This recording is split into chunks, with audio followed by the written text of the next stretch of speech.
Hello again, and it's time for another project. Today the scroll saw will be used on this image of these two elephants here. As you can see, it's a good size, coming in at 15 inches by 18 inches high. It will be slightly bigger. Once we've cut it all out, we'll be attaching it, if I can just say it right, to a slightly bigger backer, so it could be 16 by 19 by the time we're done. Now with this project here, the idea is to stick it to the 5.5mm plywood using painter's tape. We will literally just line the full back piece with that all the way, and then we'll spray on some glue, stick the template down, and then we have to come in with what they call pilot holes. They're basically drilled holes so we can get the blade into all these inner sections. First myself, I just have it's a very small little drill head there on the end of my Dremel, and I will literally just go in and drill your holes. Keep them nice and straight. This looks quite complicated, but we'll just need one hole in there and we'll get all that section done from that one piece. Sections like there where it's touching each other, I'll literally just cut through that. That's not worth talking about. And some of these round here, you've got nice spaces there, so we put the hole there and we'll get quite a bit of that section. So even though it looks a lot, same as this one here, look, maybe one pilot hole and we'll get all that one stretch done in the one go. So tape down first, then the glue, then we'll stick that down, do the pilot holes, and then we'll be on to what blade we're going to use.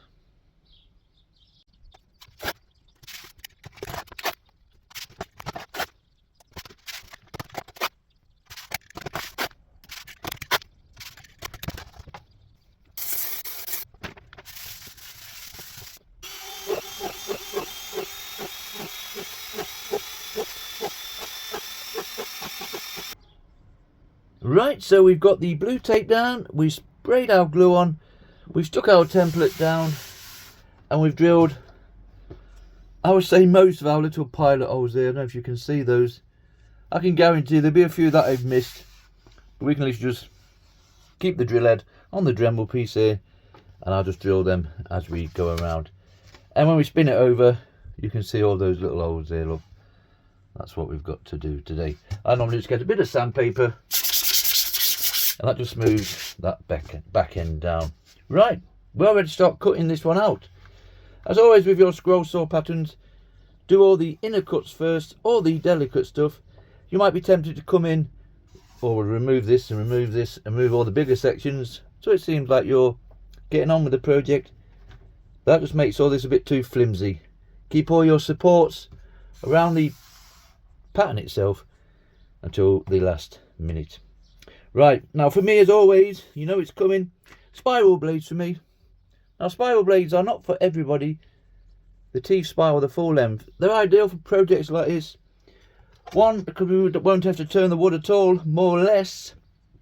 We could pop this into that pilot hole there, and let's just cut that out by moving that wood like so. And then we move on to the next hole and do exactly the same. Very rarely turning that wood apart from that kind of motion, if that makes sense. With your other blades, there's a pin blade.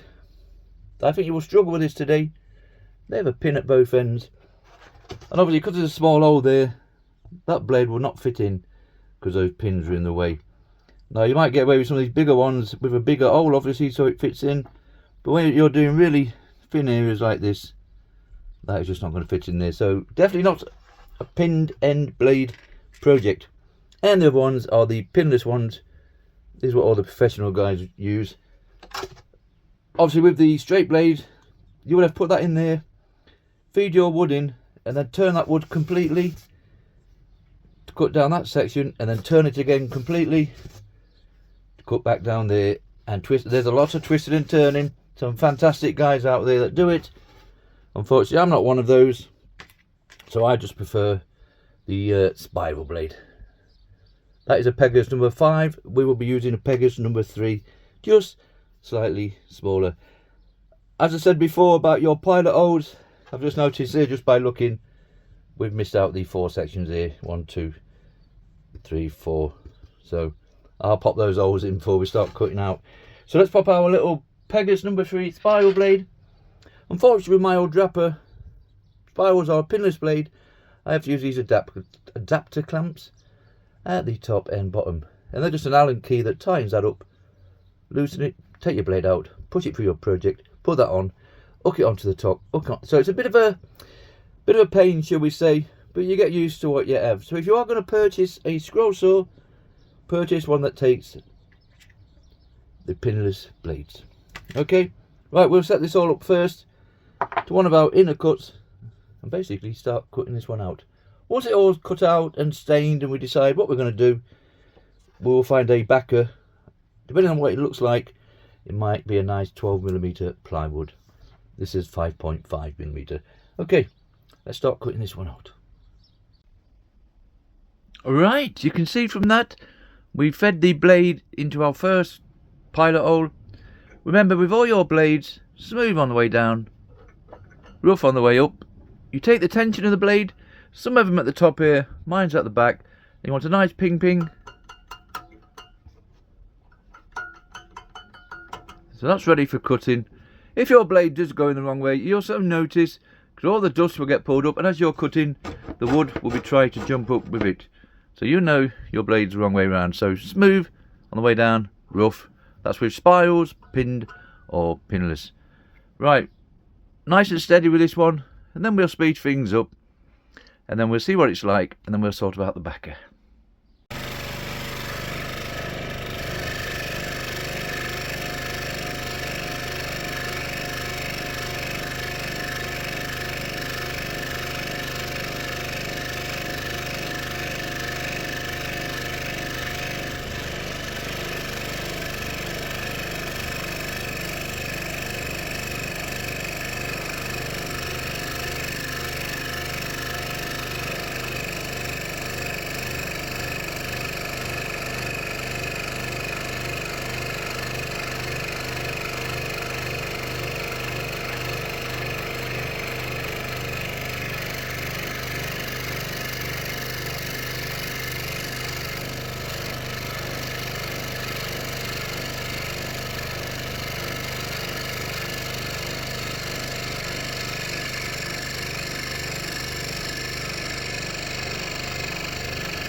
Now this is our first cut done. What I'd like to do with these spiral blades, and I'm assuming you can do it with straight blades, is where you're maybe not as good as you want to be on that line. I wouldn't be overly concerned. Just finish your piece off, and then you can come back, turn your saw on, and then just come back and keep nibbling at that with a blade. Basically using the blade like a little planer or a little sander. And that will get rid of those little bits, no problem. Right, let's move on to the next one.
Right, so we've made it all the way round on those inner cuts for now.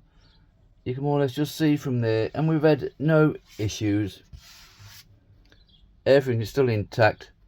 Now the back might be slightly different, obviously it is plywood this. You will find with those spiral blades you get that little bit of fuzzy stuff, little fuzzies as we call them. Personally myself, just put it on a nice flat surface and just take your time and gently just sandpaper over like that. Not too rough, remember. And there's small files, and if you want to go inside there, really make a day of it, that's for sure. But it's not as drastic as what they make out. So there's our main bit done. Now we've just got this backer section to remove. I would say that'd be the easiest bit. Obviously these lines. Now what I have done, and I'm still debating if we're going to do it, I'm not overly too sure about this framework going around the outside. So what I've just done as a temporary, I've drawn on the extended ears around there, and obviously on this one here we just rounded that off with a pencil, and the same on that edge there. So we might yet do away with the frame side of things, literally cut it out as the two elephants and the bit of ground underneath with it coming off the edges here. But for now we will cut it out as it should be. I'm just not too over thrilled with the framework. So obviously when that is all cut out without the framework, we can still get a backer piece and stick it to that without having the actual frame itself, if that makes sense. But for now we'll cut it out as it should be. But heading towards the end of the project, this framework might have disappeared.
Right, so we finally made it all the way around with that Pegas number 3 spiral blade. We've removed all the back section there, as you can see, and everything is still intact. I'm still not too sure about this framework here. We will cut a backer out first, just quickly, and put it on top, just see what it looks like. But I'm still tempted just to cut away the framework altogether and have this as a separate item in the middle, if that makes sense. The only other thing I don't like, and I am going to go back and cut it, these sections here, I don't know if they're meant to be shrubs or a bit of dry plants or whatever, I don't know, but to me they look like lumps of elephant dung, and I don't think I want elephant dung on my photographs. So I've literally got a pencil and I've just turned them into grass here, as you can see, and the same on that one. So I'll literally go back on the saw and we'll cut these out and just make that more like a grass looking than the lumps of elephant dung. That's just the way it is this morning. So we'll cut those out. I'll do it off camera because it's just the same stuff before. And then we have to peel all this tape off, and then we'll see what it's like underneath. I have just noticed quickly, this side of the frame, Obviously when the transfer went down, the image didn't quite go down as should be. So that's quite a slim, nice framework. Where the one on this side, if I can just get it into camera, this one looks a bit chunky. So I might have to cut that off, or that blue section. But we're no better for peeling it off first and then see. And just go a bit delicate with your peeling. Remember, the last thing we want to do now is come in and start pulling off bits. So we're going to have to go a bit gentle. Once we get a nice bite of one, if we can, we will see basically the stuff underneath. Trying to remember which way I went with this tape. Crossways, didn't I? But you'll get the idea from there. Look. So we have all that to peel off, nice and steady. Let's not go too daft now. Start breaking some bits off. So we'll remove all that, and then we'll also turn it over. We do get those little fuzzies, remember, but a bit of sandpaper on those when it's laid flat, and hopefully it'll be a lot clearer. Okay, then we'll tidy up. We'll cut these off, and then when we come back, we'll look at the staining or painting side of things.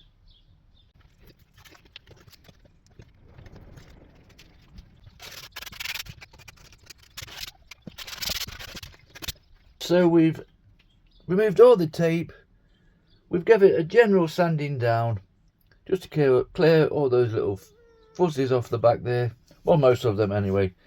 You can see the difference between the plywood at the back. If I can just do that without knocking it, that was quite rough there. But we got lucky on the front. I think there was one little bit, this corner there, a little chipping off there.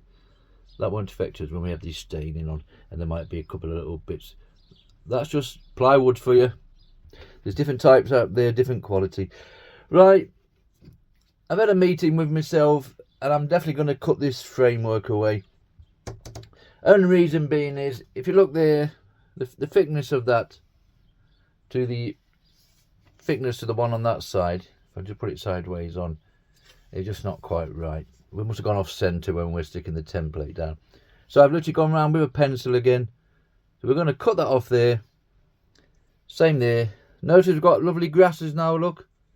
We've done away with our elephant dung. And some nice pieces of grasses have turned up instead. And also we'll cut it off there. So yeah, it took time and effort to do the straighter cuts.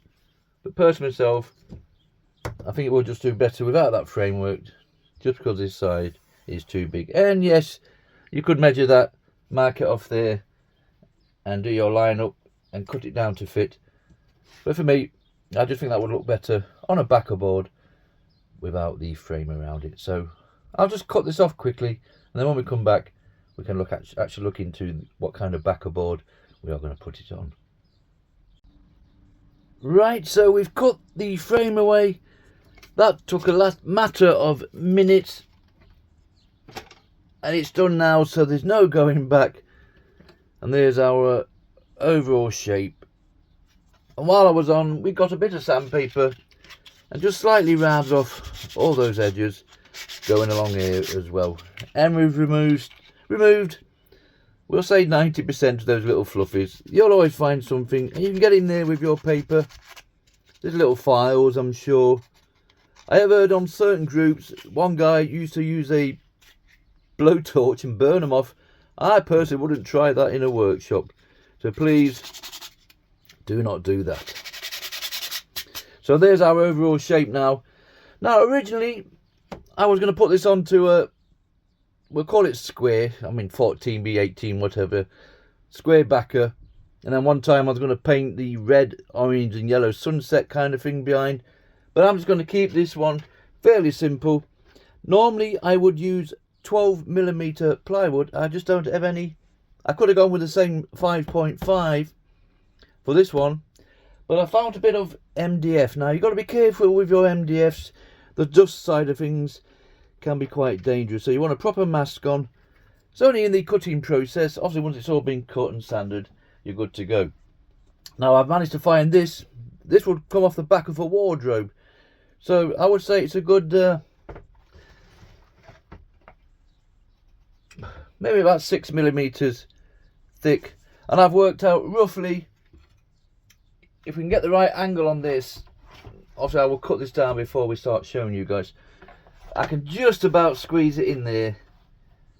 That's a funny setup. like that. It's a little bit awkward, but say originally we would have put it onto a nice shape like the top pieces. So I'm going to cut this round with what we call the washer method, and the idea is you literally get a washer any size that suits you. So you just get maybe 3 or 4 millimeters going all the way around it, the piece itself. Now unfortunately these big washers, I do like the thickness of that. The thickness of there, that would be your backer thickness all the way around the same piece. So we're going to cut it out the same shape as what it is now. We're making work for ourselves, but it's all fun projects. And you're going to be slightly different to everybody else's. That's the main thing. Well, this is too big to fit in between the legs. That would be my personal choice. So I'm literally going with the smallest washer I have. I'll just get hold of it with my hands here. Is that one there. Now that is the washer that comes off the end. If I just find one that's got an end on, that comes off the end of your sanding drum. Off the larger one, I would say. And the idea, we're literally going to put it on here and draw all the way around it. And just get a bit of scrap just to show you. I've had a play just to see what it looks like.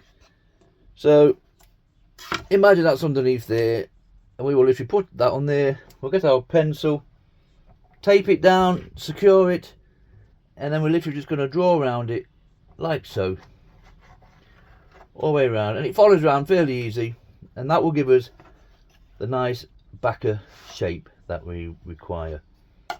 And then we'll simply cut it out. Because it is MDF, we'll just sand those edges down slightly, just take the edges off, and then we'll look into the painting and staining. But for now, we'll draw around this and cut it out on a scroll saw. But just be careful with MDFs, the dust can be a bit nasty, as we say.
There's all our backer, all nicely cut out. We've sanded all these edges off, just enough to round it off slightly, and we've done the nozzles on the back. Not too sure what that was. I think this was the back of a wardrobe. I don't know why you would have that pattern on the back, but anyway, stop it on. It's not going to bother our project at all. So everything's all nicely done and smooth. So there's our backer, all ready for painting. And just to show you the top section, remember, this obviously just fits on nicely there. And when it's all basically in the right place, we will just have a nice little border running the full length of the project. So painting wise, now I've had a couple of options. Originally, when this was going to be on a square backer, like I said previously, I was going to do a bit of red, orange and yellow acrylic paint bleeding into each other, give some kind of sunset, sunrise or whatever effect. But I just thought it was wasting too much for the backer, so we cut it out in the end. So originally black backer, linseed oil. We've changed again. I'm going to go for a grey backer, just to incorporate some of that grey into the elephants once that's sat on top, and a simple light teak for the top itself.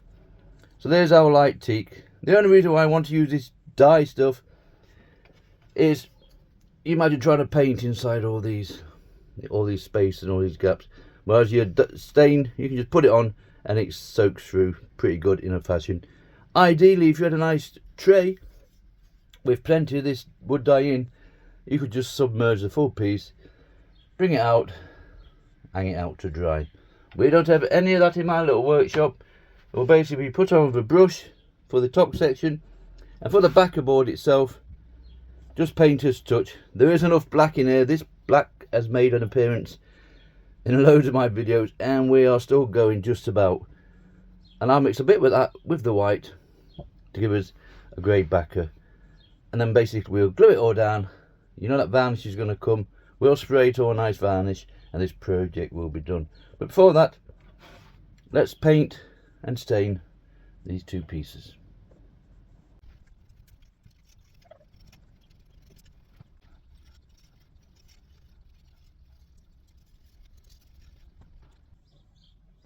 Right, if I can just show you quickly, obviously in an ideal world you'll go out and purchase a drip tray large enough to get your projects in, but I did start painting the elephants and it just wasn't going into the gaps as much as I would like. So I basically just got 4 pieces of wood just lying there, made that little frame, and I literally got a bin bag, fit that over the top, just allowing enough for the sides. I mean, it might not fit now, but it did before, and that literally just fit inside, and I poured the dye over the top. So all them sides have all been nicely done inside. Obviously it's done the back at the same time, but that is all now nicely covered, and it took a matter of seconds. Then I had to work out how do I get the remainder back into the container, and there wasn't a lot of it. And I literally just had one of these pipettes and sucked it back up. It might have took me an extra 5-10 minutes, but it was certainly a lot quicker than actually painting it all with a brush. And there was our little tray mixed up. Once I've got the rest of it up, we can roll this up, pop it in the bin, and we're back again. Okay, let's paint the back section now. Right, we're going to paint the back section now. Like I said previously, we want a nice grey, so I've basically just mixed a little bit of black. There is still some left in there that make an appearance again, with our white painter's touch paints. Put that over there, should I say. And that's just enough to give us a nice grey colouring. Now with this being MDF, it will soak in, I know that, and there is MDF sealant you can purchase, which you basically would brush over the full piece. That will seal it all, and then you can paint on top. We're not bothered with anything like that here. We just go straight through it. Literally just start covering our piece like so. Not forgetting to do the side walls, remember. So I go outside, it's a nice sunny day, and we will actually do all those side walls. That's where it's going to soak in, if anywhere. Right, we'll come back when this is all done, and we will be ready to glue the two pieces together. Okay, there's all our backer painted.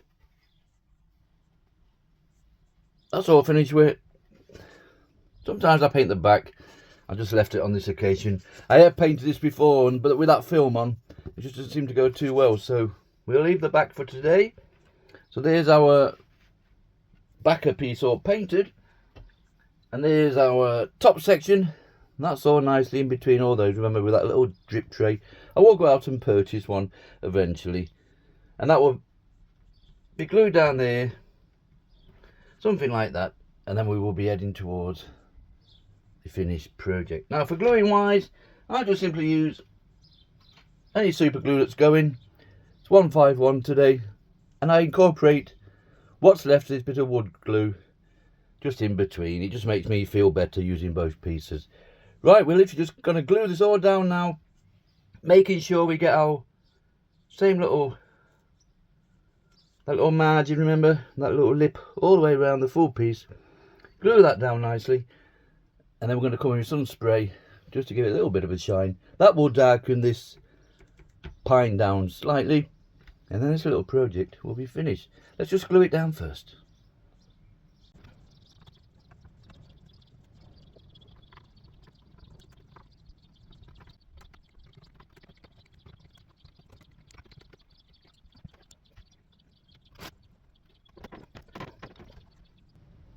Okay, so that's all nicely glued down. That's solid, that's not going to go anywhere now. And we've got the same spacing, hopefully, round the full piece. So the next stage for me now is literally just to spray some varnish on. This is an indoor piece, by the way, so it doesn't have to be too over the top. But for me, it just finishes the project off. And hopefully, it will just darken this top section down a little bit. 151, it could be yacht varnish, doesn't matter, I have no choice. Whatever's cheap on the day is the varnish I'm going to use. So we'll start off in here. Quite windy outside now, so but we'll get away with it. And it'll just be a simple case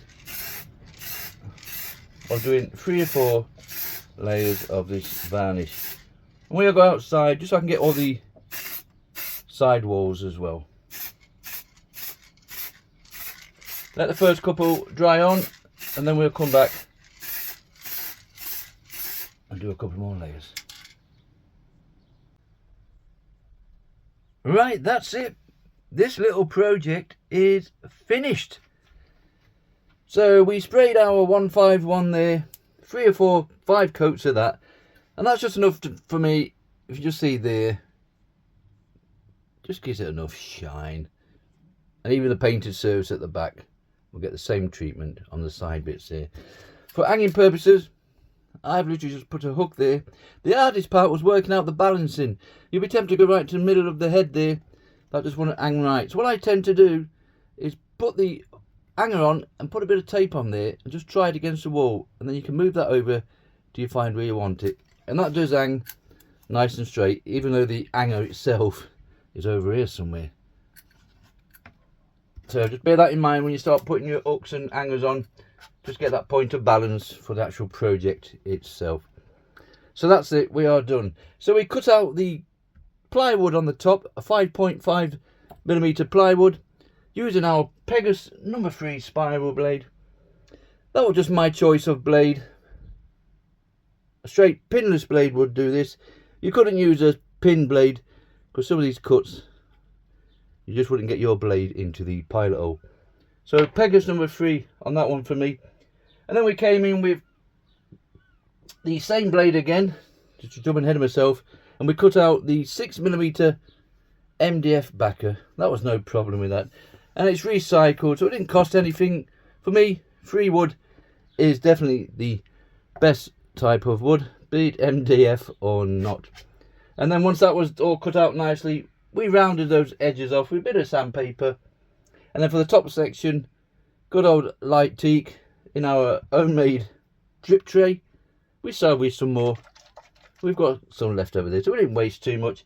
And for the back section, I just mixed a black and white painter's touch for the little bit you can see. And then to finish it off, 151 spray varnish just to complete the project itself. And that's it, we are finished. And it measures in at 15 inches by 16 inches across. This project did keep altering as we were going along. Originally it was going to be on a square backer with the frame. We did away with the frame. Then it was going to be on the backer itself with all the paint going behind the scene. Then in the end we just cut out a bit of scrap MDF, the same shape and size of the elephants themselves. And we've painted that grey. That's just enough to say we can see it through all the cuts there. And that's it. This little project is finished. Thank you very much for watching.